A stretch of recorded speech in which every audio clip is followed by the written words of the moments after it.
Salut à tous, je suis très contente de vous retrouver aujourd'hui dans une nouvelle vidéo. Aujourd'hui je viens vous parler de ma lecture de Respire et j'ai décidé d'en faire une unique vidéo puisque je me suis également revisionné le film que j'avais déjà vu il y a quelques années et j'ai décidé tout simplement de faire une vidéo du livre au film.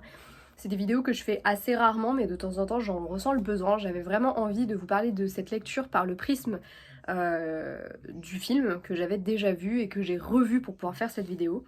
Et aussi parce que j'avais envie un petit peu de voir si mon souvenir n'était pas erroné, etc. J'avais besoin de le revoir tout simplement après cette lecture. Euh, je ne vais pas partir dans des délibérations techniques en termes de film.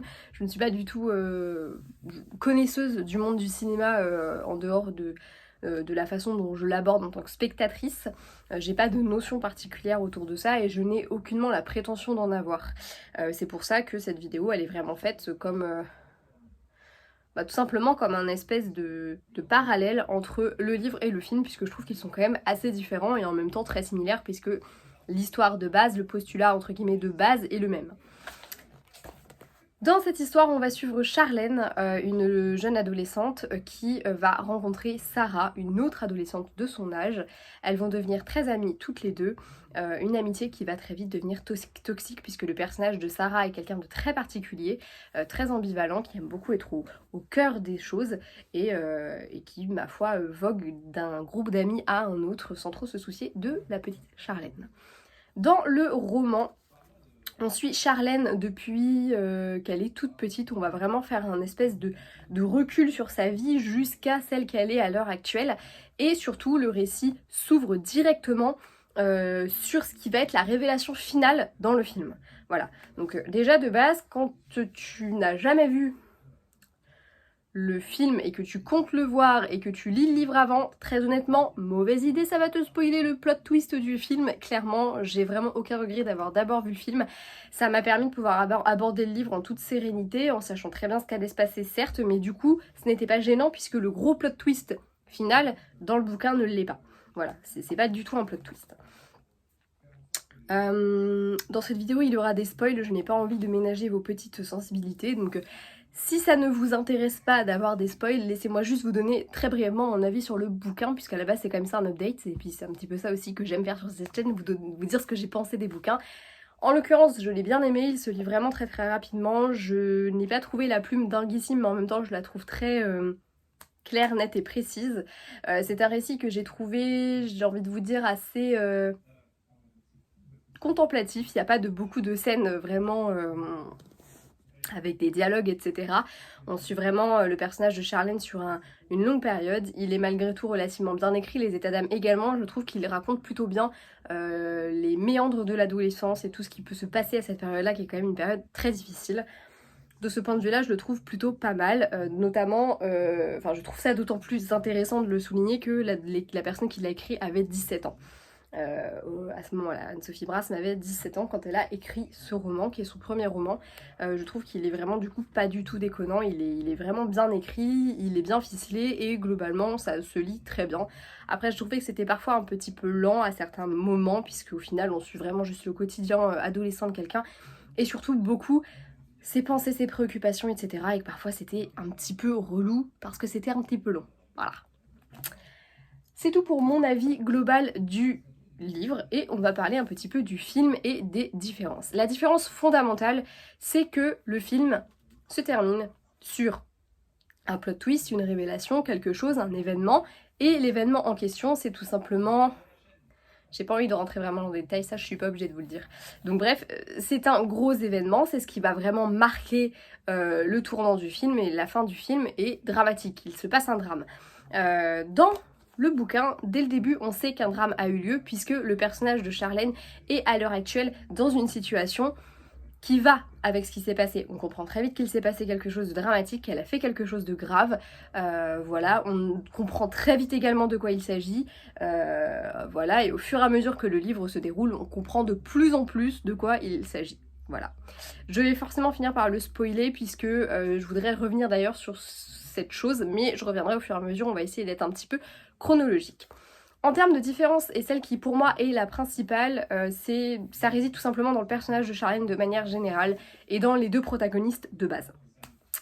Charlène dans le livre, c'est une jeune fille qui est très effacée, elle est très solitaire, elle est très mal dans son être, mal dans sa peau, que ce soit dans sa vie de famille qui est très complexe. Ça c'est quelque chose qu'on retrouve d'ailleurs dans la vie de famille du personnage du film. La Charlène du film a également une vie de famille très compliquée, une relation assez compliquée entre ses deux parents qui fait que forcément ça rejaillit sur elle. Mais elle est beaucoup plus proche dans le film de sa mère que c'est le cas dans le bouquin. Dans le bouquin, elle n'est pas du tout proche de ses parents. Elle est même très en dehors de sa vie familiale. Elle a un frère, on sait qu'elle a un frère, mais on le côtoie assez peu. Dans le film, le choix a été fait de ne pas faire ce frère, de ne pas créer ce frère, et je trouve que ça rajoute du lien entre la mère et la fille qui est très intéressant aussi à voir. On a une mère qui souffre beaucoup de la relation avec le père de Charlène, qui est très absent, qui la trompe, qu'on a un peu rien à foutre de sa gueule, et on a une Charlène qui est assez protectrice avec sa mère et qui en même temps des fois lui en veut de se laisser avoir comme ça par lui en permanence. Une relation très ambivalente mais très intéressante. Voilà. Dans le cas du livre, Charlène elle a aucune relation avec ses parents hormis beaucoup de haine. Elle les côtoie très peu. Quand ils apparaissent, ce sont des personnages qui sont très fantomatiques, qui sont plus là parce qu'ils sont là, parce que c'est une espèce d'entité, l'entité de la famille, et je pense qu'elle est au cœur même de ce malaise, de ce mal-être qu'elle ressent. Elle est pas bien dans sa peau, elle est pas bien dans sa tête, et la rencontre avec Sarah va se faire principalement parce qu'elle va faire ce qu'on appelle une tentative de suicide. Il y a une scène qui est très impactante et qui existe dans les deux œuvres, mais qui n'a pas du tout le même impact dans les deux bouquins, puisque la relation avec Sarah dans le livre va s'ouvrir sur une crise d'asthme qu'elle va faire sciemment.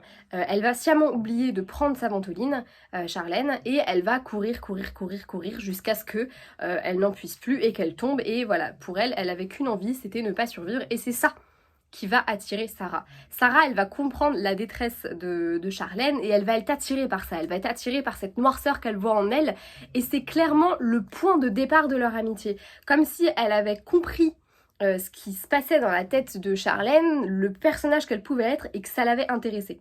Ça l'intéressait sans doute parce que d'une certaine manière, elle peut être le centre de cet univers-là. Elle voit bien que c'est une nana qui est toute seule, qui est paumée, bah forcément, une nana comme ça, tu deviens très vite le centre de son univers, et c'est ce qu'elle veut, cette Sarah. Voilà. A l'inverse, dans le film, la scène de la crise d'asthme, elle survient beaucoup plus tard, puisque c'est à la fin, ce moment où Sarah a complètement lâché Charlène, la harcèle, et d'une violence extrême avec elle, que ce soit en parole, parfois en geste, elle est horrible avec elle, c'est du harcèlement hein, concrètement. Et pendant qu'elle fait des tours de piste, Charlène, elle sent qu'elle est à bout de souffle, et c'est tout simplement la transcription de cet essoufflement, de cette sensation de ne plus voir le bout de ce qui est en train de se passer, d'avoir le sentiment que sa vie lui échappe et que la situation est en train de l'étouffer complètement. Et à l'inverse, là, du coup, la crise d'asthme, elle signe un peu la fin de cette amitié et cet étouffement, ce personnage qui est rendu complètement malheureux, qui s'étouffe, qui devient solitaire, qui du coup n'a pas de... et mal dans sa peau, et du coup, à l'inverse, la crise d'asthme va pas être vue comme une libération, mais plutôt comme ce trop-plein. Voilà. À l'inverse, c'est pas non plus une tentative de suicide. Elle tente de prendre sa ventoline, etc. Elle veut s'en sortir. Elle ne tombe pas dans les pommes, elle atterrit pas à l'hôpital, elle fait juste une crise d'asthme, elle tombe sur le terrain et on lui donne sa ventoline et ça va mieux. Voilà, c'est deux scènes qui sont très distinctes et qui en même temps sont très parlantes, puisque l'une et l'autre marquent un tournant dans la relation avec Sarah. Le personnage de Charlène, donc pour revenir dessus, il est très différent du bouquin au livre. Bien sûr, au film. Dans le bouquin, encore une fois, c'est un personnage qui est déjà mal dans sa peau, qui va rencontrer Sarah et ça va la faire un peu s'éveiller. Elle va s'éveiller au monde, elle va se faire des amis, elle va se faire notamment cette amie-là avec qui elles font les 400 coups, elle devient une adolescente plus rieuse, elle profite enfin de ses années, elle est en 5ème si je dis pas de bêtises, de ses années collège, elle part en vacances avec Sarah, elle découvre la vie avec tout ce qui va avec et toutes ces choses positives. C'est une nouvelle en fait, une nouvelle Charlène qui voit le jour avec l'amitié de Sarah et pouf, patatras, les vacances arrivent, l'été est là, elle a quasiment pas de nouvelles de Sarah et à la rentrée, Sarah n'est plus là. Le personnage de Charlène, il est assez antipathique, je trouve, dans les bouquins. J'ai eu assez peu, moi, comment on appelle ça, d'empathie pour elle. J'avais même plutôt tendance à la trouver parfois aussi nocive que Sarah, si ce n'est plus. Je trouve que elle tombe très vite dans cette espèce de paranoïa, elle s'accapare un peu Sarah, elle est très jalouse, elle est possessive, elle la flique un peu partout. Enfin voilà, donc Sarah, ça lui plaisait du temps où elles étaient amies. Elle a déjà des comportements qui sont très vicieux, hein, c'est une évidence. Sarah est quelqu'un de très vicieux. Mais le personnage de Charlène, il est loin d'être tout blanc. Elle est vraiment obnubilée complètement par Sarah. Il y a cette espèce de notion un peu... elle est complètement... comment on dit? Ah zut! Est-ce que je l'ai pas noté, que ça m'aiderait un peu là? Mais non, je crois pas. Bla bla bla bla bla bla bla bla bla bla. Ouais, non, évidemment, je ne l'ai pas noté. Mais elle est complètement obnubilée par elle, voilà, elle ne vit que par elle, ça en devient complètement maladif. Dans le livre, ce n'est pas le cas, dans le film plutôt, et décidément j'ai du mal, hein. Dans le film, ce n'est pas le cas. Charlène, elle a déjà sa vie quand Sarah débarque, elle a des amis, elle est bien dans sa tête, bien dans sa peau, sa vie de famille, elle est complexe, mais globalement, elle est quand même là, elle est proche de sa mère, proche de son père, bon, proche des deux en même temps, non, jamais, mais voilà.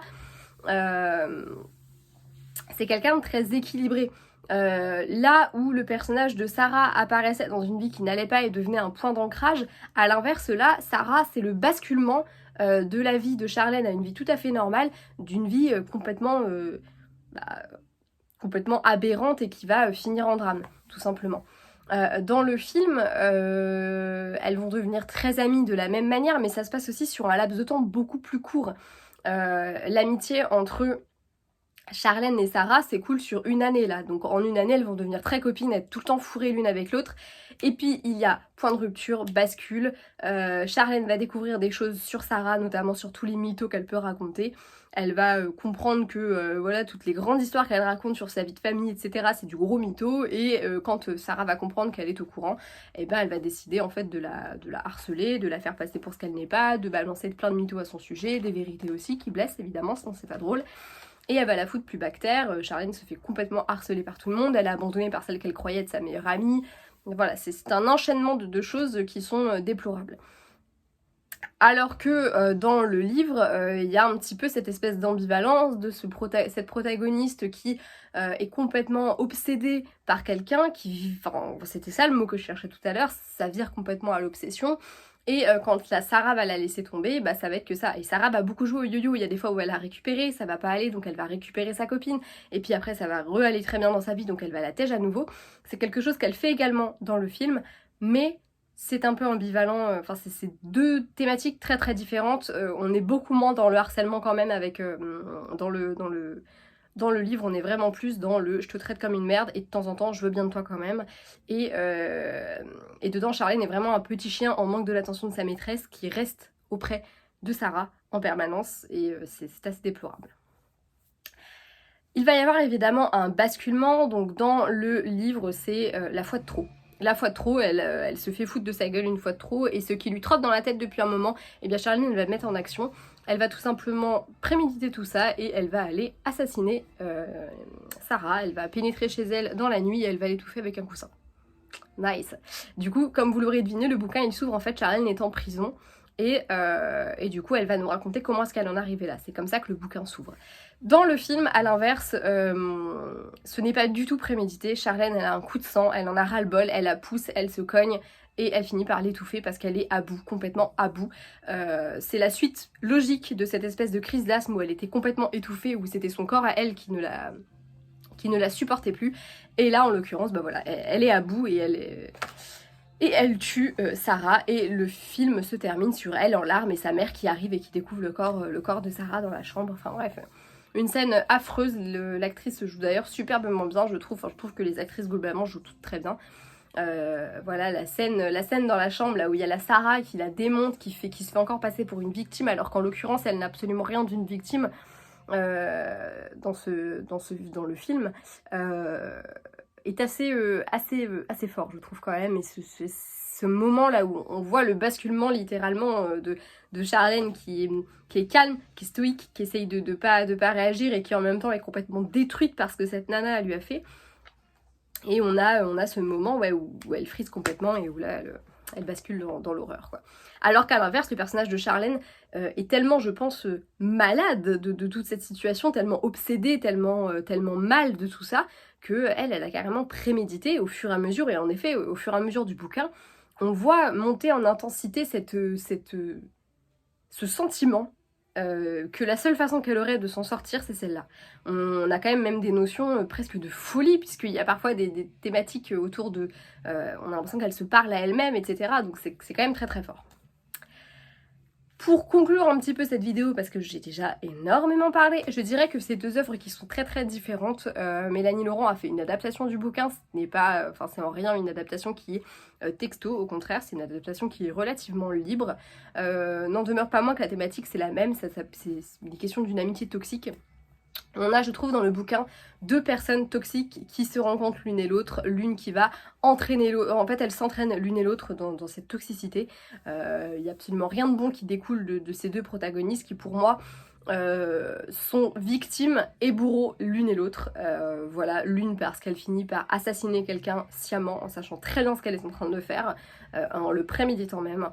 Et l'autre, tout simplement en intimidant, en étant mauvaise, en jouant de ce qu'elle sait faire de mieux. Voilà. Dans le film, on a plus vraiment cette notion de victime et de bourreau. C'est deux personnages qui sont distincts. Le personnage de Sarah, elle a absolument rien qui nous la rend touchante, hormis son histoire avec sa mère. À part ça, elle est vraiment odieuse, elle est mauvaise. Enfin, c'est assez fou dans le genre. Mais voilà, ça rend du coup deux œuvres très très très différentes. J'ai beaucoup aimé les deux. Je ne regrette aucunement d'avoir vu le film avant de lire le bouquin. Je pense que ça m'aurait vraiment gâché le truc sinon. Et accessoirement, je pense que si j'avais juste lu le bouquin, j'aurais pas forcément eu envie de voir le film parce que je pense pas que j'aurais apprécié autant le bouquin. Alors que là, j'ai beaucoup aimé la saveur qu'il avait parce que je le lisais en sachant que le film était très différent et du coup, j'ai beaucoup aimé ces deux points de vue différents et je pense que le livre m'aurait moins plu sans le film parce que je l'ai bien aimé mais sans plus, alors que le film, je me rappelle avoir gardé un très bon souvenir et en même temps je me rappelle avoir fini en mode ok, bah c'était joyeux tout ça. Voilà, mais voilà. Si vous ne l'avez pas lu, je vous le conseille. Je vous conseille également de voir le film. Je trouve vraiment que c'est une très très bonne adaptation. Bon, du coup maintenant je vous ai complètement spoilé le truc, mais à la rigueur, si vous lisez le bouquin en premier, pas trop de suspense. Accessoirement, j'ai fait ça sur un bouquin qui est sorti il y a très longtemps et sur un film qui est sorti également il y a plusieurs années. N'hésitez pas d'ailleurs à me donner vos avis si vous avez lu le livre, vu le film, les deux, un seul des deux, peu importe. Ça m'intéresserait beaucoup d'échanger avec vous dessus et de savoir si oui ou non vous l'avez aimé, vous, si vous avez préféré le bouquin, le film, ce que vous avez pensé de l'adaptation en tant que telle, etc. etc. J'espère que cette vidéo vous aura plu. On se retrouve bientôt et jusque là, lisez beaucoup. Salut!